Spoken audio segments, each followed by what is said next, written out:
програмата, оваа манифестација со ракатка македонски песни ќе отворат членовите на музичкиот ансамбл Деспина при Македонскиот културен форум.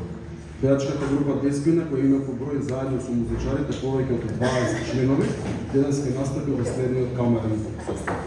Драгица Жаркови, Вецка Клима, Марица Матошеви, Анита Григориник, Миксала Црнчевич, Гордана Лопари, Коцар Мицановиќ и Миладин Укјановиќ. Придружени со флейта на Наташа Драгун, по диригентската палка на нашиот драг Тони Ферин, кој уште како 20 годишно момче кој презема ансамблот и од него направи едно мало културно музичко чудо.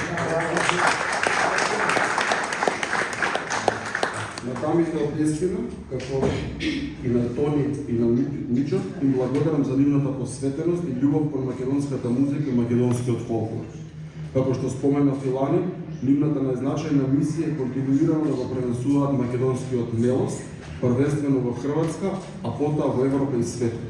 Благодарение на нивната посветеност, Македонија е жива и процутува скоро 2 декади на истрија во Република Хрватска. Поверете.